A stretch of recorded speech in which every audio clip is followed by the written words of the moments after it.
des torodos, pour revenir chez nous, au Fouta, alors, de 1776, menée par Souleymane Baal, a mis fin à l'esclavage. Ça, on l'affirme. Mais cette révolution-là, de 1776, oui, avec cette interdiction de la traite négrière, que j'ai découverte d'ailleurs par hasard, moi, en 1988, en lisant L'Islam noir de Vincent Monteil, il y avait une phrase là-dedans, qui était d'ailleurs une citation incomplète, où on a parlé d'un certain Pétion qui disait que l'Almami, roi des poules, a interdit à la compagnie de traverser ses territoires avec des esclaves.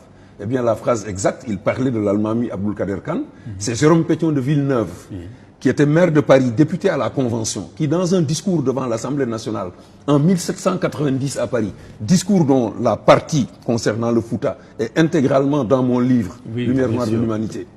C'est Jérôme Pétion de Villeneuve, donc ancien maire de Paris, député à la Convention, qui avait dit ceci, en citant l'Almami Aboulkader Khan du Fouta Toro: moi, Almami, roi des Peuls, je refuse les présents de la compagnie.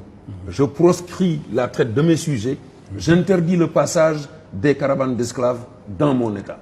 L'Almami Aboulkader Khan, qui lui avait accepté de devenir le premier Almami, suite au refus de l'Almami Souleymane Baal, qui était le leader de ce mouvement, d'accepter le poste politique de l'Almamia. Et voici la proclamation sur laquelle, n'est-ce pas, était basée cette révolution de 1776, qui a aboli la traite négrière.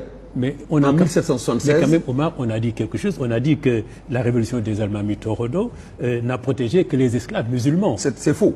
Parce que, tout simplement, je reprends le passage, j'interdis le passage des caravanes d'esclaves dans mon État. Les caravanes d'esclaves venaient du sud-est du Fouta. Ça, tu connais le Fouta, tu es originaire du Fouta. Tout comme moi. N'est-ce pas? Même si nous n'y avons pas vécu. Bien sûr. N'est-ce pas? Les caravanes venant du sud-est, du sud-est, allant jusqu'à vers Saint-Louis, qui était au XVIIe, XVIIIe siècle le principal point de convergence des esclaves. Ces caravanes-là étaient essentiellement composées d'esclaves non musulmans. En interdisant à ces caravanes de traverser le Fouta, n'est-ce pas, l'Almami Aboulkader sauvait ces gens-là de la traite négrière. Donc ce n'est pas exact. Ah oui. Alors, autre précision, puisque vous avez travaillé sur ce sujet, alors, sont-ils vraiment les premiers à abolir, entre guillemets, cet esclavage, comme l'écrit le baron Roger et d'autres explorateurs? En 1776, les Quakers à Philadelphie avaient aboli l'esclavage. N'est-ce pas? Mais ça, c'était vraiment local. Mais un État qui, de son propre chef, a décidé d'abolir l'esclavage de manière claire et sans ambiguïté, cet Almamia-là était le premier en 1776. Ah oui. La France révolutionnaire de 1789, donc 13 ans après 1776, a aboli l'esclavage officiellement par la Convention en 1794. C'est-à-dire, en fait, 3 ans après l'insurrection de Bois-Caïman en 1791 où les Haïtiens se sont soulevés. C'est-à-dire 3 ans après l'abolition de l'esclavage, de la traite négrière par les Haïtiens eux-mêmes, par les armes chez eux. C'est en 1794. Donc 18 ans avant, la traite négrière était interdite par l'Almamia du Fouta Toro.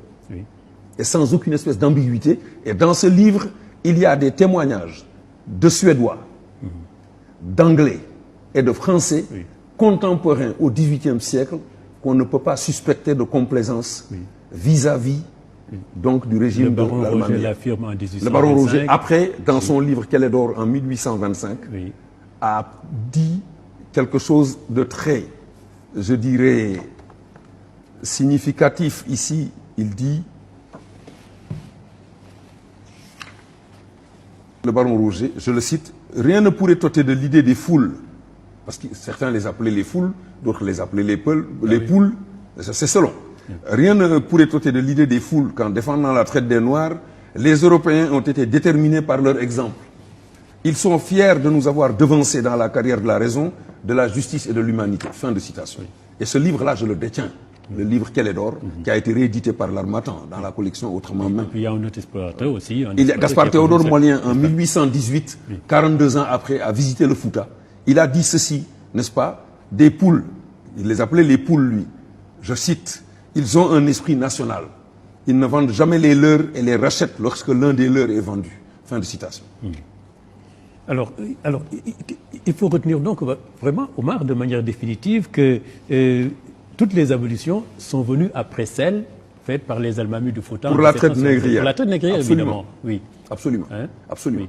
Et même l'insurrection, n'est-ce pas, qui a abouti à l'indépendance d'Haïti, c'est celle de Bois Caïman en août 1791, avec l'esclave Boukman venu de Jamaïque. Et cette insurrection-là, cette abolition-là de la traite négrière, allait de pair avec une révolution nationale démocratique qui était fondée sur les principes suivants, n'est-ce pas? Cette révolution-là était fondée sur les principes suivants. Voici en 1776 la proclamation de l'Almami Souleymane Baal, à partir du texte original en arabe, traduit par un arabisant. Voilà, alors ce qu'il faudrait, Oumar, avant cela, rappeler quand même que vous avez beaucoup travaillé sur l'histoire du Fouta, hein, comme nous vous l'entendons le prouver, ce qui vous a valu d'être lauréat de l'association Dental Fouta du Canada. Dental Fulbe Canada, oui, en 2008. Et que vous avez aussi travaillé sur le rôle des Almamis. Alors, l'Almami a disparu au bout de 105 ans. Est-ce 105 ans, en tout cas, malgré la résistance qui a pu être menée. Alors, qu'est-ce qui a motivé cela? Alors, on dit, raison de la chute du Fouta Toro, les diverses thèses sont avancées. Hein. On dit que, parce que justement, vous le dites, respect des non-principes proclamés par l'Almami Souleymane Baal, d'abord. Première raison, c'est le non-respect, effectivement, de ces principes-là, qui ont fondé cette démocratie, n'est-ce pas, qui ont fondé cette démocratie, je dirais, qui pratiquait le suffrage universel indirect. Parce qu'il y avait de grands électeurs, n'est-ce pas, qui élisaient, qui avaient le pouvoir effectif d'élire et de défaire l'Almami. On a des témoignages très précis à ce sujet, n'est-ce pas, les témoignages de Gaspard Molien, les témoignages de Duranton et de Anne Raffenel, qui ont visité le Fouta beaucoup plus tard, qui disaient que un traité signé avec ce pays-là ne vaut rien parce qu'ils peuvent destituer leur leader quand ils veulent. Ah oui. Oui. Anne Raffenel et Duranton en témoignent. Oui. N'est-ce pas? Anne Raffenel et Duranton en témoignent. Oui. Ça vient des travaux de Yves-Jean Saint-Martin, je crois, sur l'Empire Toucouleur et le Fouta. Donc, ces principes-là, la proclamation a été résumée en 7 points. Oui. Dans trois études que j'ai pu rencontrer. Il y en a peut-être d'autres. Il y a certainement celle de David Robinson, n'est-ce pas, qui a travaillé en anglais de Michigan University, n'est-ce pas, qui a travaillé sur la révolution Torodo. Il y a aussi, la première fois que moi, cette proclamation m'a été révélée, j'avais lu un livre du professeur Sambadian de la faculté de lettres sur El Hadj Omar. Oui, El Hadj Omar. Ensuite, il y a le livre de Madina Lital sur la Tidjaniya de Cheikh Oumar, que j'ai lu.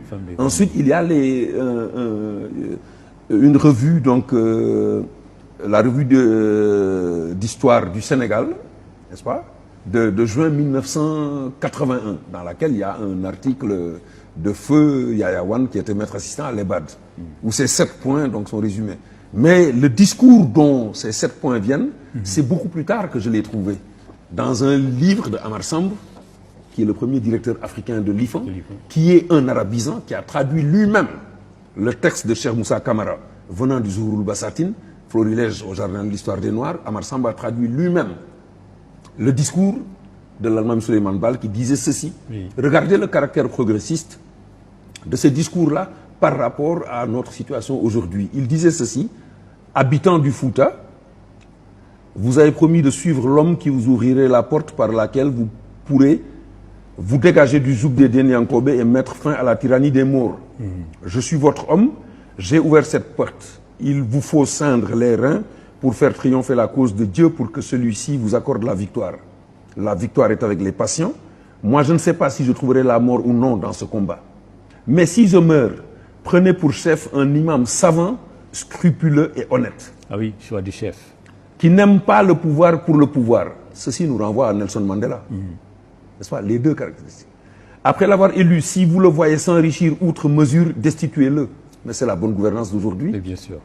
Enlevez-lui ses biens mal acquis. C'est la Commission nationale de lutte contre la corruption.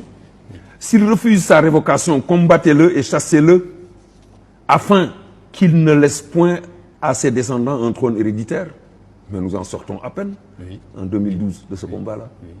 Élisez pour le remplacer un autre imam, homme de science et d'action, de n'importe quelle origine sociale.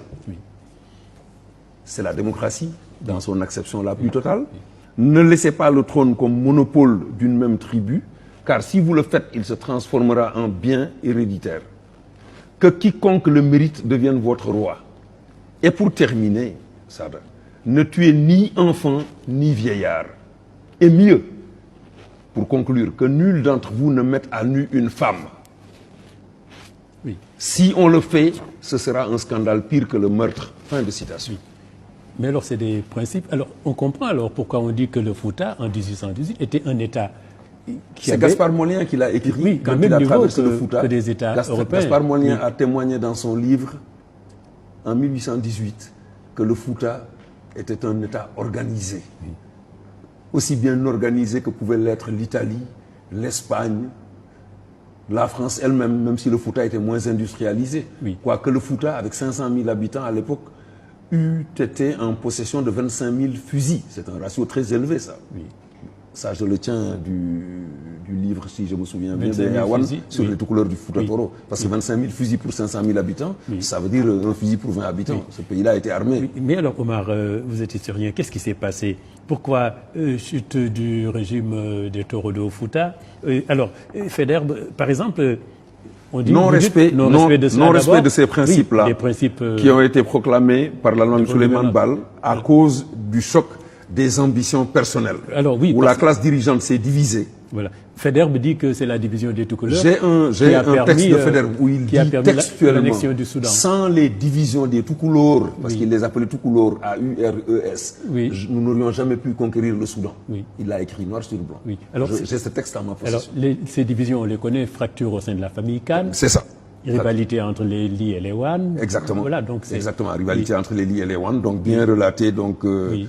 par Yahya Wan dans la revue sénégalaise d'histoire dans son article sur l'Almamia de 1776 à 1881. Oui. Et ensuite la fracture dans la famille Khan, relatée dans les détails oui. dans le texte de Cheikh Moussa Kamara, le premier texte traduit du Zuhur Bassatine, traduit en français, donc de manière détaillée. Oui. La fracture entre l'Allemagne Abdulkader Khan, d'une part, et puis son cousin, grand électeur, éminent Tom du Fouta, Ali Doudou Khan, qui est le grand-père d'ailleurs d'Aboubakar Khan. Oui, cela prouve que donc vraiment il y avait des organisations. C'est comme la charte de Kakang Fouga. Vraiment, très tôt, quoi qu'on le dise, en Afrique, on a eu les gens ont réfléchi, ont mis des places, des institutions qui étaient fortes. C'est ça. Et puis, bon, et on aurait pu actuellement prendre exemple sur ces choses. Ce qui est sûr, c'est que cette proclamation de l'Allemand Souleymane Baal, lorsque personnellement j'en ai parlé pour la première fois en 1998, lors des journées culturelles du regroupement général des Sénégalais du Canada, beaucoup de compatriotes étaient ahuris. Ils m'ont dit, à partir de la lecture des 7 points, mais nous aurions pu prendre ces 7 points-là comme préambule de la Constitution du Sénégal contemporain. Oui. Il y a 222 ans, quelqu'un avait proclamé ça, ici au Sénégal. J'ai dit oui, ce sont les textes qui le disent, en tout cas. Il y a des documents écrits sur ça. Alors, Omar, vous êtes historien, et alors, vous publiez des... Je ne suis pas historien. Oui, oui, enfin, oui, vous êtes chercheur en histoire. Voilà, pardon, je voulais... oui, non, bien sûr. Je ne voudrais pas... Bien sûr que vous êtes chercheur, vous n'êtes pas historien, vous êtes mathématicien. Ça, c'est sur les terrains des autres, mais... Oui, mais vous y faites du bon travail, vous pouvez y chercher.